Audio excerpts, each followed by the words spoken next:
Dr. Paul Boudes. He joined CymaBay in April 2014 as the Chief Medical Officer. Prior to joining CymaBay, Dr. Boudes was Chief Medical Officer at Amicus Therapeutics and has had prior roles with Bayer Healthcare as well.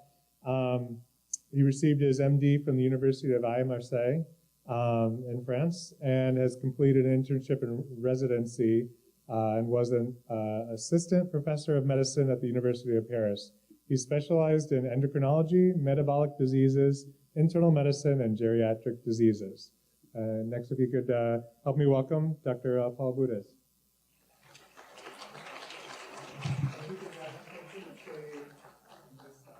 On this side, okay. Okay, good morning, everyone. It's a real pleasure to be back. It's already 2 years. And I think today my presentation is going to be a little bit easier because I have much better news than last time. So I feel like I'm actually reporting back to headquarters when I'm coming here because it's really, as I said last time, I mean, we are at CymaBay working for you. So 2 years ago, that's the slide that I presented. And what you see was, so we were using this drug, Seladelpar, and I think also there are 20 different ways to pronounce the drug. And what we were doing was to use doses of 50 and 200 milligram, as you can see on the right-hand side. And what we saw when we treated the PBC patients was that there was very large decrease in alkaline phosphatase. And it was really difficult to say whether the 50 or the 200 milligram were very different. They were not different in terms of efficacy. But what happened, what you see at the bottom, was that we had the 3 patients who had the elevation in transaminase, and we really quickly stopped the trial because we already had the answer we were looking for. So the drug was working. There was no difference between the activity of the 2 doses, but there was a difference in the transaminase elevation. It seemed that there were more problems at the higher dose. The other thing that was really interesting was that we got some mechanistic information about the way the drug is working. Part of the way the drug is working is that it's decreasing bile acids, and bile acids are a problem in PBC because that's one of the offending factors. So what we did was to present this first study. It was ASLD in Boston in 2016. What was really interesting for us is that we got the opportunity to talk to a lot of people who actually knew PBC much better than we did, and they all said the same thing: you have to do another study with much lower dose of the drug. So if you are also interested in knowing more, we did publish the result of this study in Lancet Gastroenterology. So the next slide is, so what did we do after that? And so we decided to redo the study, but with much lower dose. And the dose we selected was 5 and 10 milligrams. So if you look at the difference between 5 and 200 milligrams, this is 40 times less than we were using in the first study. But otherwise, things were a little bit were similar. So the overall duration of the study was 26 weeks. And what we decided to do, because going to lower dose, you never know exactly if you're going to have enough efficacy. So we decided to do an interim analysis. When we were having 24 patients with 12 weeks of data, we were looking at what was going on. And what we saw at that time was probably if we have to increase the dose, we will increase the dose. And what we were thinking was to go to 25 milligrams a day.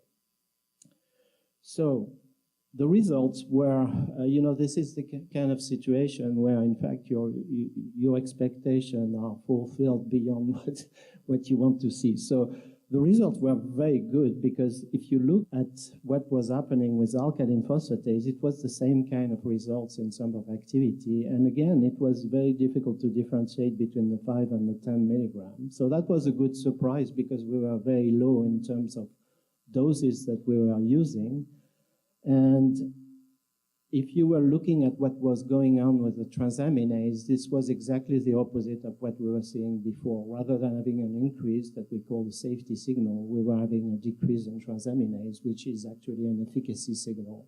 So that was really fantastic, because what you see that a lot of patients with PBC, in fact, had small elevation in transaminase. And when they are elevated, there was a very nice decrease that you can see on each individual subject, in fact. So, and people, it's like what Robert was saying, you know, the lower the transaminase, the better. So that was very good. And when we saw this result, then we decided again to change the study. So the study was continuing, but we changed it. And we extended the duration of the study because we said we are really now on something that is good and we need to get as much information as possible. So we extended the study to 1 year. We presented this data also to health authorities around the world to make sure we can extend the study. They were on board with us. We increased the number of patients so that overall, don't ask me why it's 49 and not 50. In fact, it's the total that makes a little bit more so I have difficulty to count, so that's 68 patients. We did not decide to go above 10 milligram because basically we were having what we wanted in efficacy and the drug appeared safe on transaminase. So what we did instead was to go to a lower dose and 2 milligram to see whether we can find a dose where there is less activity, because when you develop a drug, it's very important to have this kind of dose ranging. So we did maintain the main principle. So we started with 12 weeks, look at what's going on with 12 weeks, and then continue the study.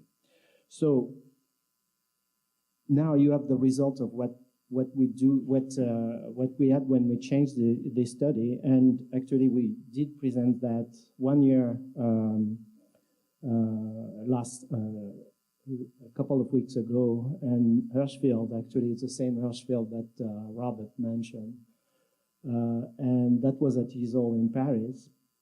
What was really interesting, again, you see the confirmation of the activity, 10 milligrams, 5 milligrams, and what is really interesting is the 2 milligram. It's a little bit less active, and that's what we want to see, because it tells you that actually the two interesting doses for moving forward are going to be the 10 and the 5 milligram. So the decrease in alkaline phosphatase is very significant. Now, what we did also was to continue the study beyond 12 weeks. And what was really interesting, you want to see that your activity is maintained.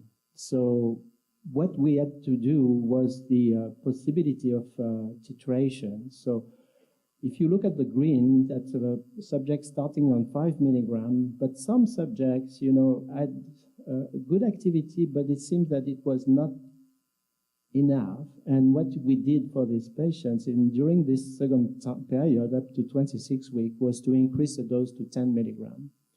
And if you do that, you see that you are finishing nicely, approximately at the same level for all the activities. So the red is the 10 milligram. So overall, you get the same kind of activity. And that's the blue, that's the patient on 5 milligram. We stay on 5 milligram because they just need 5 milligram, actually. So you can start on 5 milligrams, stay on 5 milligram. You can start on 5 milligram, and then looking at your alkaline phosphatase level, you increase to 10 milligram, or you just start on 10 milligram. And I think for us, that's very interesting because that gives us also an idea for the next step of what we should do with the dosing for the drug. Now, if you look at another way to look at the response for alkaline phosphatase and total bilirubin, Robert was mentioning that, the response rate that you have to use when you go in phase 3, that's the registration trial, is defined by a decrease in alkaline phosphatase, a minimal decrease that should be at least 15%, and also you need to have a total bilirubin that is normal. So, and if you look, for example, at the 10 milligram, you have 80% of patients who are meeting this criteria, which is pretty good for us thinking about the phase 3 program. And then you have the normalization of alkaline phosphatase, for example, on 10 milligram, you have approximately a third of patients that normalize their alkaline phosphatase. Now, for transaminase, so again, so we have the confirmation of what we are seeing before. The effects, it's the same thing. So you have 2 milligram, 5 milligram, 10 milligram. That's very interesting because if you look at the size of the effect, and that's for 26 weeks, this is very, at least for me, this is very impressive because you have a 40% decrease in transaminase, which is also a very strong efficacy signal. And for us, it's also very interesting because it gives us idea of potentially addressing other liver disease that are inflammatory liver disease with this kind of signal. So very good news. And the other thing that we wanted to look very carefully was pruritus or itching. In the previous first trial, there was no indication that the drug was associated with pruritus. And in this continuation trial, there is even an indication that potentially there is a decrease in pruritus, which is very interesting. So what you have here is the VAS, which is the visual analog scale. So basically, you're asked to 0 is no itching at all, and 100 is really, you cannot be worse in terms of itching. And you just tick the box, and it tells you where you are on the scale. So you see that patient on the 5 milligram group were at baseline around 20, which is not a major amount of itching, but the group that is really interesting is this one, 37. So, and that's really the limit that people are using in clinical trial to declare that you are really itching. And what you see, so if things goes down, that's good. So you have a decrease in itch. And what is really interesting in this group that has clinically relevant itch is that you see it's very consistent. You see that at all the weeks and it's going down. So that's a very positive signal. That's not the end of the story, but we will have to confirm that in the next clinical trial. So in terms of safety, the drug was pretty safe. So there is no transaminase signal. There is no signal for drug-induced pruritus. There was what we call serious adverse events. They were all unrelated to the drug. So sometimes things are happening. For example, we had one patient who was just getting out of the visit, and she was going to the hospital for visiting a physician, and she fell down in the street and she broke some ribs. So obviously it was not drug-related, but things happen. There were also 2 adverse events leading to discontinuation, but they were not really related to the drug. And you see in terms of frequency of adverse events, of course, pruritus, because that's a disease where people are itching, fatigue, which is normal nasopharyngitis. That's what you see in clinical trials, especially in the winter, and urinary tract infection, which are pretty frequent also. So in terms of next step, we are going to continue to this, what we call the low dose study with 5 and 10 milligrams. We overall will finish up having something like, I think, 110 PBC patients in this study. So that's going to be very interesting because we get a lot of information, not only for efficacy, but also for safety. And all this information we collect it, and we compile it for building a dossier for registration for the drug. So that's really important information. If you are in this low-dose study, you basically have treatments. There is no placebo, so you get treatment, and you have treatment for up to 1 year. And that's a good thing because it's free of charge also, and you get very good care. And the other things that we have done, and that's new, is that we have now a long-term extension study.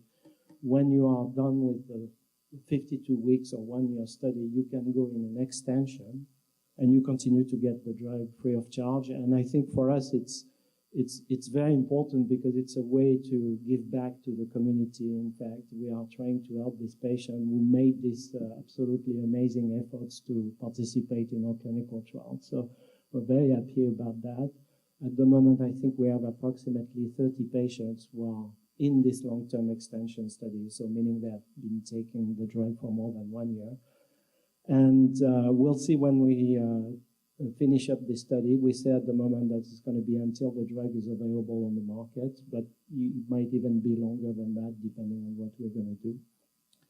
What we are doing also, we're preparing for the next step, which is the phase, what we call the phase 3 study. And this is really the registration study. When we will have completed this study, we will go to our objective, which is really to file for our new drug applications for PBC. And so that's where we are. Very, very good news. I think my message is also, I don't know if anybody participates here in our clinical trial, but it's a big thank you for people who go in clinical trial, because it's a big commitment. You have a lot of visits, and we're taking a lot of blood also, so it's really fantastic. The thing that I want to mention also, so Seladelpar, next, I think last time I was here, we were still calling it NBX 8025. So it's always difficult to remember the name of a drug, but Cell is for selective, if you want to remember. Del is delta, and PAR is PPAR, which is the family of drugs. So it's a selective PPAR delta agonist. So it's just an explanation on the name. The last thing I want to mention, it's really fantastic to be here. I mean, personally, it's a big honor for me to present this data to you. And I want to mention also that my boss is here, Sujal, who is sitting at the back of the room. So we're a small company. So Sujal is the CEO of the company. But, you know, we're here also to hear what you have to tell us. Anything you can tell us to exchange, or, you know, if you have any advice for us. So Sujal is going to be here also. So that's great to be here, and we're very happy. Thank you.